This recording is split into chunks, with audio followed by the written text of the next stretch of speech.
Semangat pagi, salam sejahtera buat kita semuanya. Kembali kita berjumpa di dalam pembelajaran ini, yaitu masih sistem hormon. Nah, pada kesempatan hari ini kita membahas sistem hormon yang kedua, lanjutan di sistem hormon yang pertama. Nah, pada sistem hormon pertama sudah kita membahas bagaimana pengertian sistem hormon, lalu mulai membahas kelenjar-kelenjar endokrin yang terdiri dari kelenjar hipofisis, kelenjar tiroid, kelenjar paratiroid. Nah, sekarang kita lanjutkan bagaimana kelenjar adrenal. Nah, kelenjar adrenal ini adalah kelenjar yang disebut dengan suprarenalis. Kenapa disebut dengan suprarenalis? Karena dia berada di atas jantung. Dan ini disebut juga dengan kelenjar anak ginjal. Masalah letaknya tadi sudah disinggung bahwa dia berada di atas ginjal atau kutub atas ginjal. Nah, setelah kita telusuri bagian dari kelenjar adrenal, ternyata ada dua lapisan yang membentuk dua bagian. Ada bagian luar, itulah namanya korteks. Bagian dalam adalah bagian medula. Nah, untuk bagian luar adalah korteks. Nah, kita mau tahu apa hormon yang diproduksi.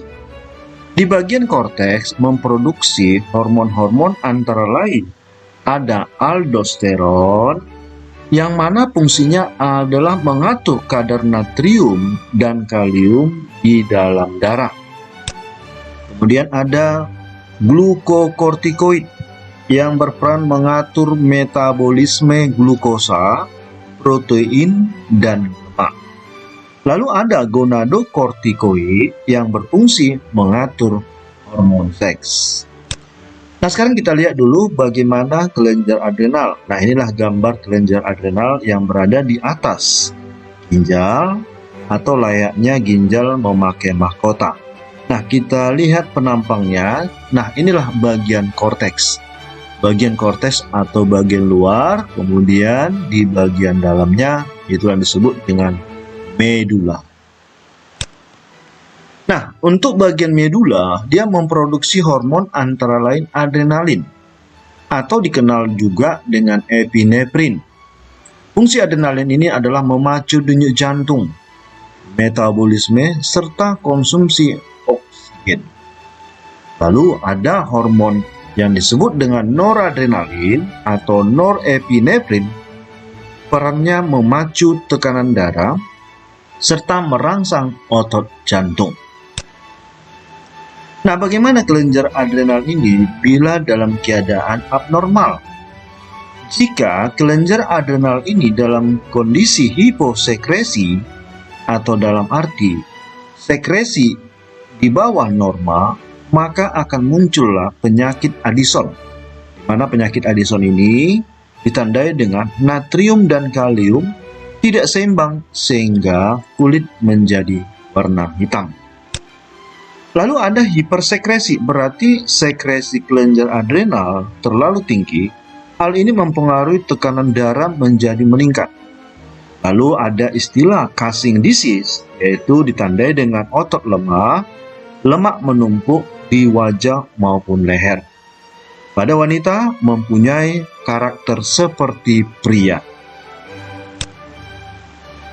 Nah, sekarang kita perhatikan dulu video yang menceritakan bagaimana tentang kelenjar adrenal. Adrenal gland. They are a pair of yellowish, flat, pyramid-like glands, which lie over the upper end of the kidneys. They look like a cap on the kidney. Each gland has an outer yellow adrenal cortex, an inner reddish brown adrenal medulla. Adrenal medulla secretes two hormones called adrenaline or epinephrine and non-adrenaline or non-epinephrine. These are commonly called catecholamines.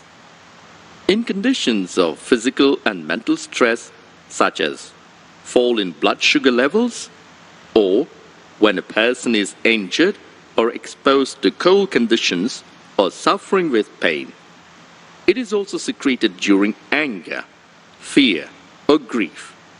It helps the body to face these conditions. It is therefore called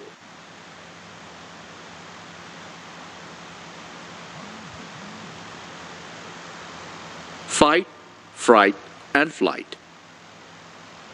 These hormones increase alertness, pupillary dilation, raising of hairs, sweating, etc. The hormone increases blood supply to heart and skeletal muscles. It constricts arterioles and blood supply to skin and gastrointestinal tract. The bronchioles dilate. There is increased rate of breathing, oxygenation, and heartbeat to meet any emergency.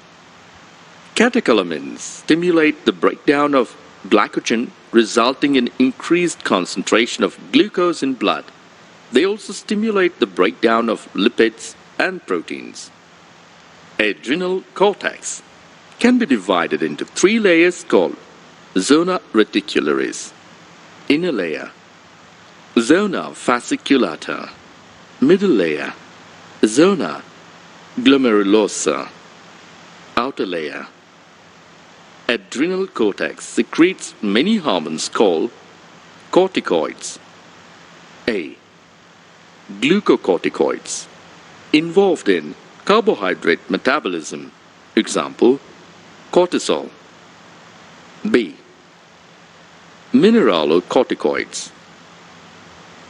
Corticoids, which regulate the balance of water and electrolytes in our body.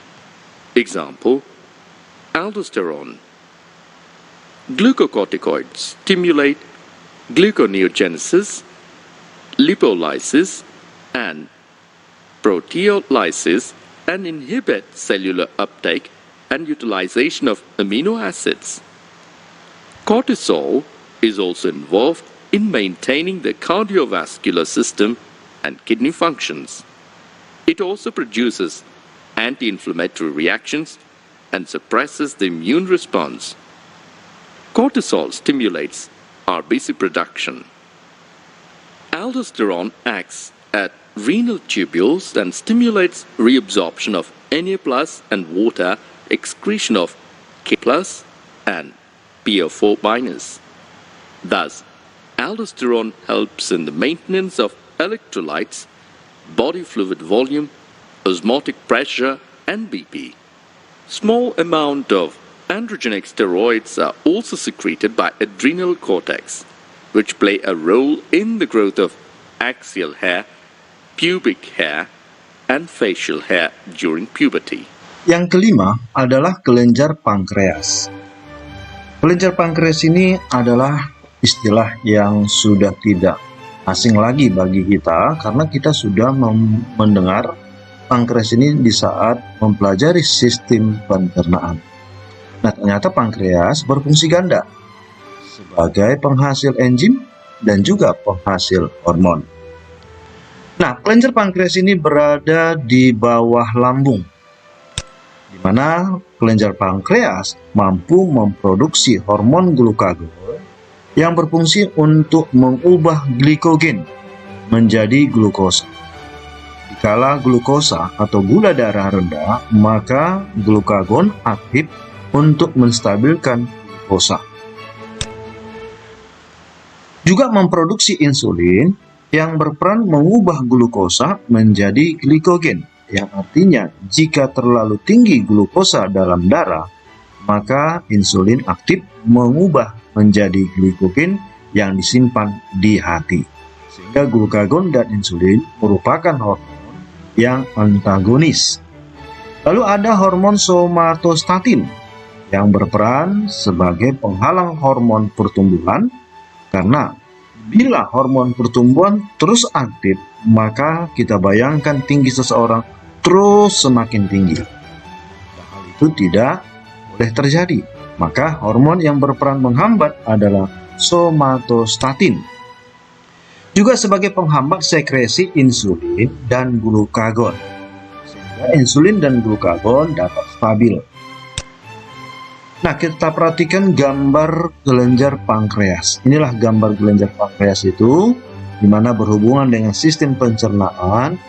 Lalu kita perhatikan ada kepala pankreas, ada kelenjar pankreas, badan pankreas, dan bagian ekor pankreas. Nah, untuk memahami bagaimana tentang kelenjar pankreas, ada baiknya kita perhatikan dulu video tentang kelenjar pankreas. Pancreas is a mixed gland. A portion of pancreas acts like exocrine gland and another portion acts like an endocrine gland. The cells of endocrine pancreas are called the Langerhans, representing 1 to 2% of pancreatic tissue. They secrete two hormones, insulin and glucagon. 1. Insulin. The hormone is produced by beta cells of islet of Langerhans. It is a peptide hormone which plays a major role in the regulation of glucose homeostasis. Insulin promotes the conversion of glucose to glycogen in liver and muscle that is stored in these tissue for future use. Insulin is liberated when the blood glucose levels are high, usually when food is digested and absorbed. If sufficient insulin is not produced, glucose level in blood increases and it is excreted through urine. This is called diabetes mellitus. Diabetes is identified by the presence of sugar in urine. Therefore, diabetic patients take insulin injections regularly. Insulin also affects the metabolism of fats and proteins. Unattended diabetes results in wasting of body tissue, reduced healing power, ketone bodies, blurred vision, and kidney problems. They may end up with gangrene and coma. 2. Glucagon is a peptide hormone secreted by alpha cells of glucagon acts on liver cells and stimulates, resulting in an increased blood sugar, hyperglycemia. This hormone stimulates the process of gluconeogenesis, which also contributes to hyperglycemia. Glucagon reduces the cellular glucose uptake and utilization. Thus, glucagon is hyperglycemic hormone. Yang berikutnya adalah kelenjar pineal atau epiphysis cerebri. Kelenjar pineal ini berada di langit-langit otak. Dan kelenjar pineal ini mampu memproduksi berupa hormon melatonin. Di mana hormon melatonin ini mempengaruhi pelepasan gonadotropin atau pelepasan yang berhubungan dengan hormon seksual. Ternyata melatonin juga menghambat produksi melanin, di mana pada saat siang hari kadarnya rendah, pada saat malam kadarnya lebih tinggi. Hal ini tujuannya untuk mengatur suhu tubuh. Nah, sekarang kita lihat gambar pineal gland. Inilah bagian dari otak manusia, di mana di langit-langit otak besar terdapat pineal gland. Nah, pineal gland ini yang berhubungan dengan melatonin. Nah, ternyata melatonin ini di saat malam hari dia akan lebih aktif. Nah, sekarang untuk lebih jelas kita perhatikan video yang berhubungan dengan pineal gland atau kelenjar pineal. Hey everyone, this is Nicole from KenHub, and in this tutorial, we will be discussing the pineal gland, its structure, location, function, and blood supply. So we're back with our medial view / sagittal section of our brain, where we can see the pineal gland, which is our topic of discussion for today, highlighted in green. So the pineal gland, also known as the epiphysis cerebri or pineal body, is a small cone-shaped structure measuring approximately 5 to 8 millimeters long. It is located in the diencephalic part of the forebrain, or prosencephalon, above the quadrigeminal plate, just here. And let's remind ourselves that the prosencephalon contains the thalamus and the hypothalamus, amongst other things. The pineal gland, shown in a posterior view, rests between the posterior aspects of the thalami here and projects posteriorly from the wall of the third ventricle, just here. The pineal stalk of the pineal gland has a superior lamina and an inferior lamina. And zooming in a little to our pineal gland, we can see the habenula commissure and the habenula trigone, which are both part of the superior lamina.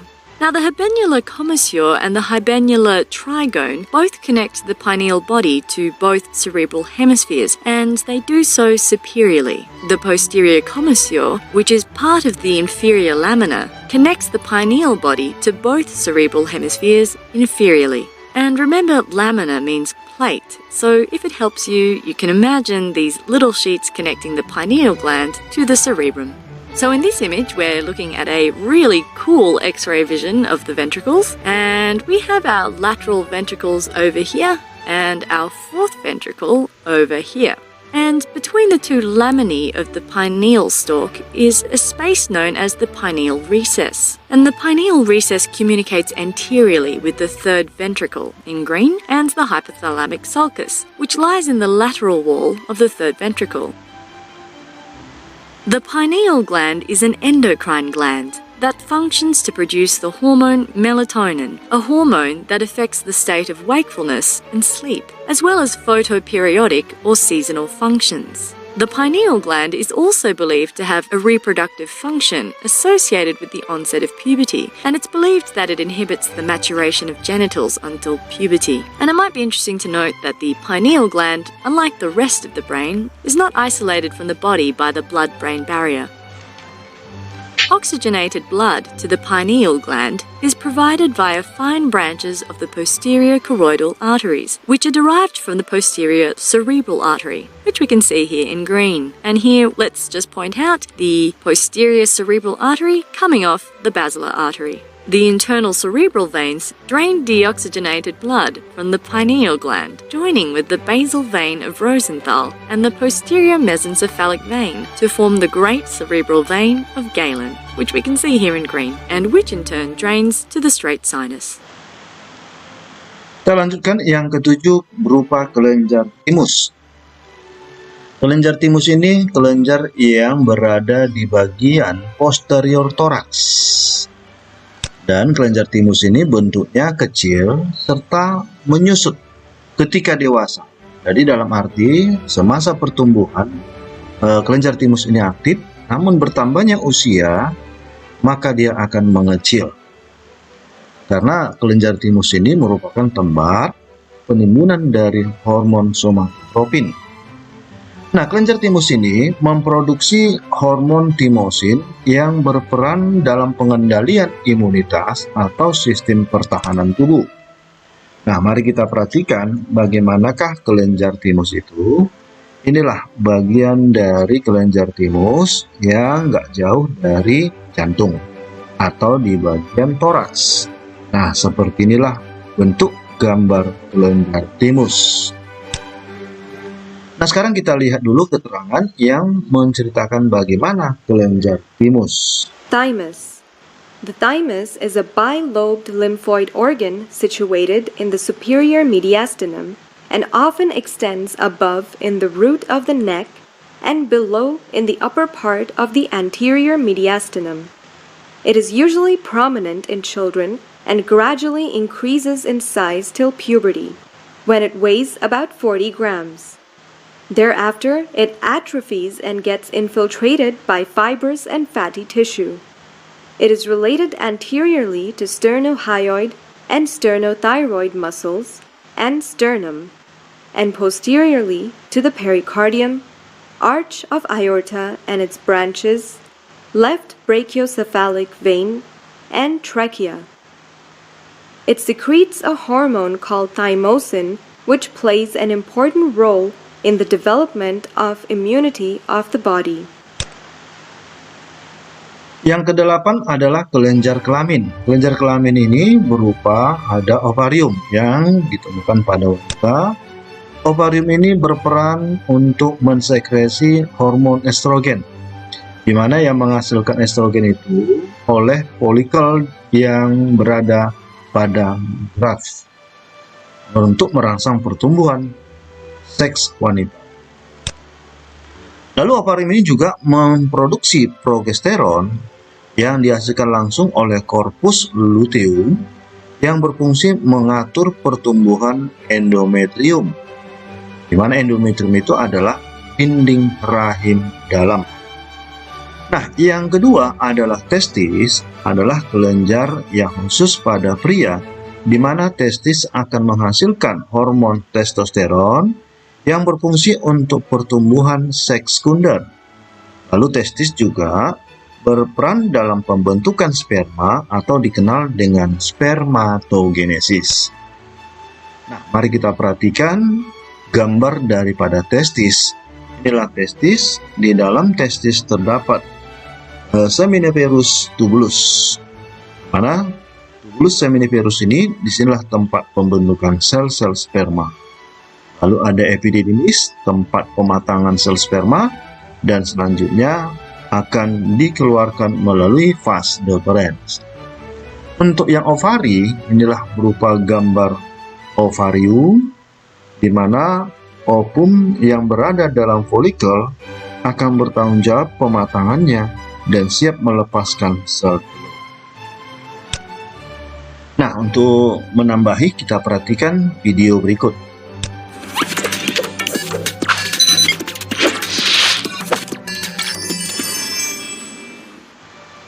Sex glands, and also are called gonads.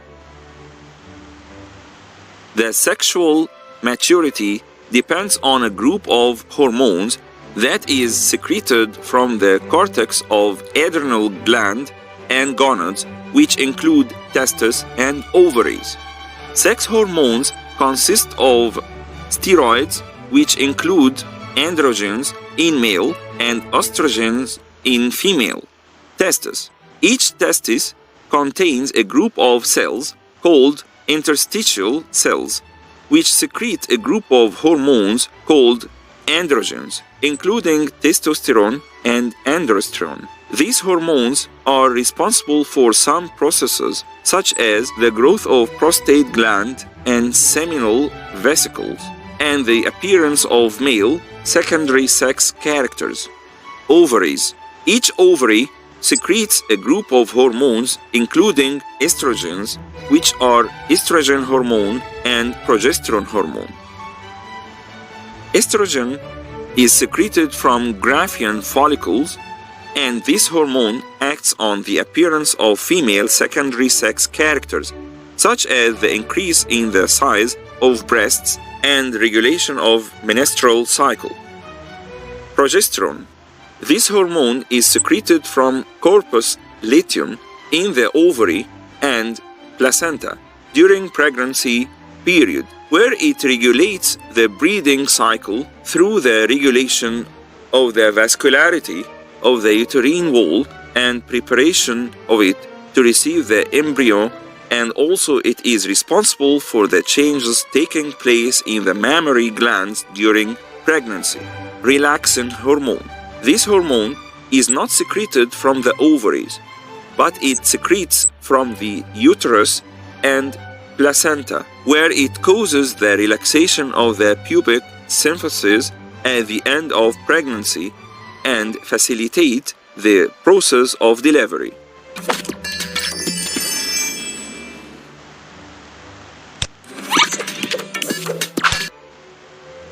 Baik, jadi sudah kita bicarakan bagaimana tentang sistem hormon yang ternyata memiliki berbagai macam kelenjar endokrin dan menghasilkan berbagai macam jenis hormon. Nah, setelah kita memperhatikan sistem hormon dan sistem saraf, nah sini kita melihat perbedaan sistem endokrin dan sistem saraf. Sistem saraf berupa sinyal listrik seperti yang sudah kita pelajari, bahwa listrik itu karena ada permuatan ion. Perbedaan muatan listrik negatif dan positif. Sistem endokrin berupa sinyal kimia. Dalam hal aksi, sistem saraf aksinya segera atau cepat. Sementara sistem endokrin adalah aksinya lambat. Pengaturan cepat, sedangkan di sini adalah pengaturan jangka panjang. Contoh, denyut jantung. Denyut jantung harus bekerja dengan cepat, maka diperlukan kerja sistem saraf. Pengaturan jangka panjang ini contohnya pertumbuhan dan perkembangan. Lalu untuk sistem saraf, kontraksi otot.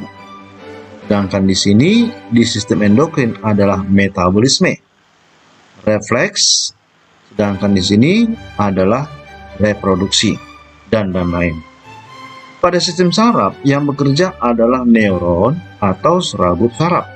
Sedangkan sistem endokrin berupa sel-sel kelenjar endokrin. Sistem saraf sekresinya berupa neurotransmitter yang berperan sebagai jembatan rangsang ke saraf berikutnya. Sedangkan sistem endokrin berupa mensekresi hormon. Sistem saraf komunikasi antar neuron melalui sinapsis, sedangkan sistem endokrin transport via sirkulasi darah menuju reseptor pada sel target. Nah, itulah yang menunjukkan perbedaan sistem endokrin dan sistem saraf. Nah, jadi sudah kita ulas bagaimana sistem saraf dan sistem hormon. Akan kita lanjutkan nanti di sistem koordinasi yang berikutnya, yaitu ke sistem indera. Baik, sampai sini dulu pembahasan kita. Terima kasih.